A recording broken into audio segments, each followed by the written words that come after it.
Hello, my name's Colin Campbell. I'm with Polygon. We're here to talk about Firewatch. The review went up yesterday for this very interesting game. I'm here with Megan Farokhmanesh. Megan, you played the game. What did you think about it? Oof. My gut reaction is that I really loved it. I have some weird, not issues, but things that kind of stick out. But overall, like, this is probably one of my favorite games that I played this year.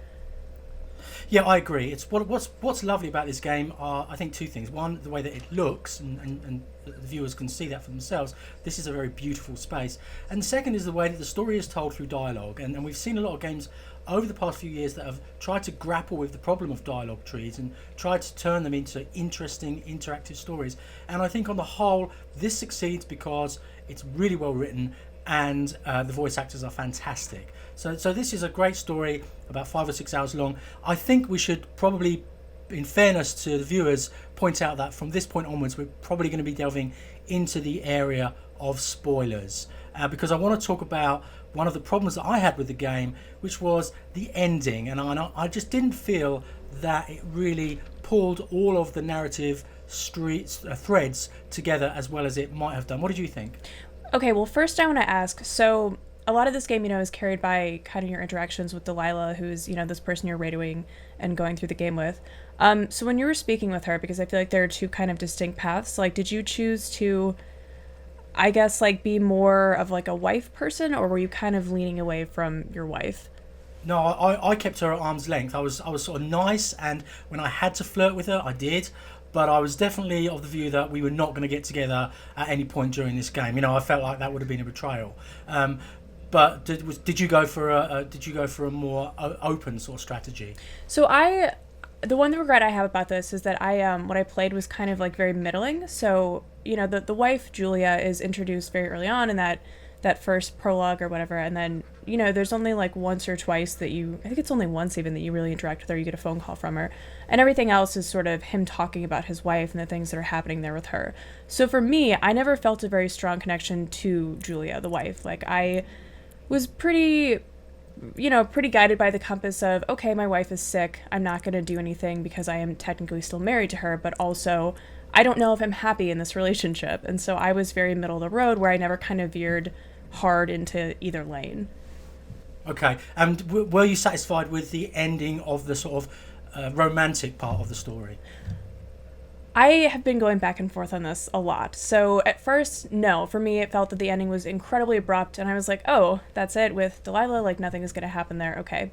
And the more I've thought about it, the more I'm just like, well, if you do, because I think the game is always going to end the same no matter what you choose, and that's with Delilah telling you, go back to your wife, no matter what's happened. That actually makes a lot of sense, because even if you do veer really hard into the Delilah relationship, like, you're effectively having an affair, even if it's just an emotional one, and it makes sense to have an affair.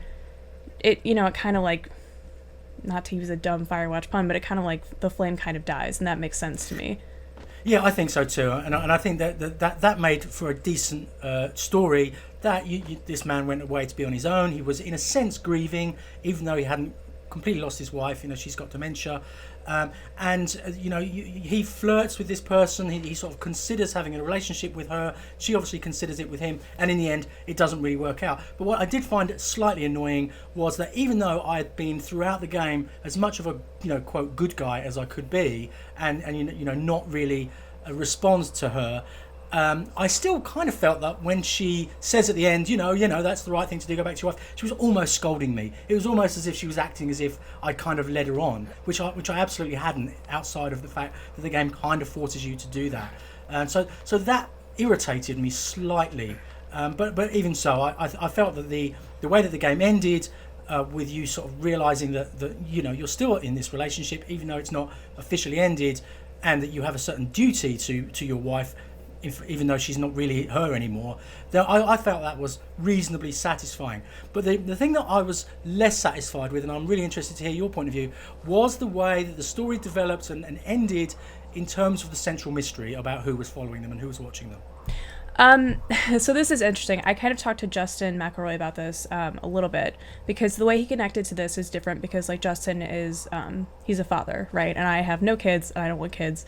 So for me, the twist and the reveal was kind of, I was like, oh, this is, interesting. It didn't get me as much as I think it would. Overall, I just found it a little bit puzzling because even not being a parent, I found the actions of, the parental figure in this game incredibly strange. It just didn't make any sense to me.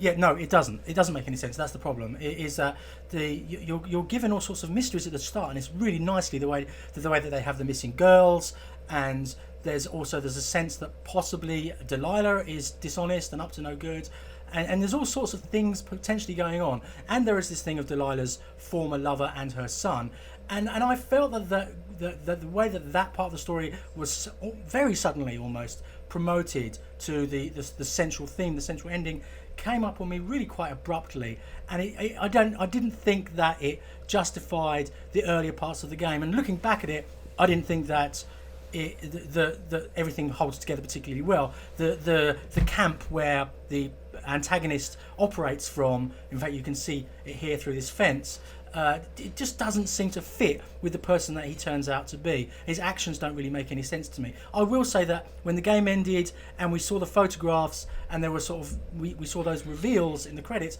I was in tears, and to that extent it did succeed. But the actual discovery of the body and the explanation from this guy afterwards, it really didn't make that much sense to me, which is a shame because everything else in the game is really nicely written.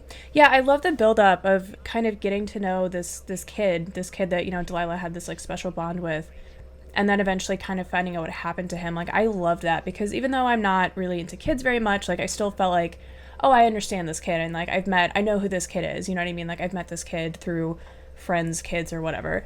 But yeah, I mean, the weird camp you run into, it's all very almost like government-y in the sense that, like, it really felt like there was this giant conspiracy going on, and then to find out it's just the father, it's like I don't understand what any of that had to do with this secret area. It was just very confusing. It felt like it diverged into a totally different story, like I had stumbled into a completely different storyline.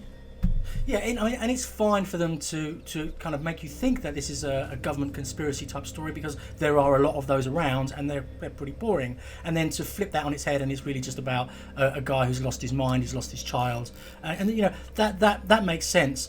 But you've got to make all the other parts fit together, and I don't think they did that, because when you look back at the camp and you think about it, there's a lot of really sophisticated stuff there, and the operation that he's undertaking against Delilah and against Henry is extremely sophisticated, and it just doesn't fit with what we find out later on. There is a lot of suspension of disbelief that it asks for, such as this fenced off area that Delilah just somehow doesn't understand, even though it's 10 minutes away from her camp, and that really didn't make any sense for me. But having said that, I want to be really clear that even though I was a bit disappointed with the ending, a lot of people out there are saying that they really liked it. A lot of reviewers were happy with it, and I think it's just down to the individual level. I think overall this is a really great piece of video game making. Yeah, and I mean, as far as the fence scenario and all that, like, I love the way they build up this paranoia that you have this, like, crazy government conspiracy and someone in the woods is out to get you and these girls have disappeared, and it's all building up to this. And even if it doesn't totally deliver on that, I think that it's really neat the way they actually do build it up and make you feel like everyone is kind of against you, even Delilah, who is, in this case, like, a totally innocent party. And even towards the end when you're finally, taking your final trek over to her tower, I love the last, like, 10 to 15 minutes, because, like, I felt so stressed out, and when you're radioing her, asking her to wait, if you ask her to wait, I was like, oh my god, like, I have to get there, like, I can't have her leave me. And it was so stressful and so intense for me in a way that I haven't experienced in many games. Yeah, the way that the environment kind of collapses because there's a fire, and even though you sort of know, because you've played video games before, that if you just sort of sit down for an hour, you're not going to burn to death, because that's just not how these things work. Yet you feel as if you don't keep moving, then you're going to die, because this beautiful world that you've spent 5 hours in, and I think for most people it will have been 5 consecutive hours, is suddenly literally burning, and the air is thick with smoke, and that just gives this delicious sense of peril and danger.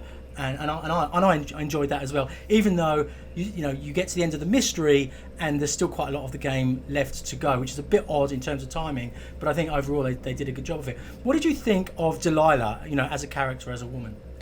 I actually really liked her. She seemed very, I guess, crass in a way I didn't quite expect her to. When she kind of talks about her past, she's very open about things. Like, Delilah seemed like somebody that I could have a conversation with, and not really a character, let alone like a female character, went into games very often. Like, she very much felt like a real person to me, like more so even than I think Henry did. I agree completely.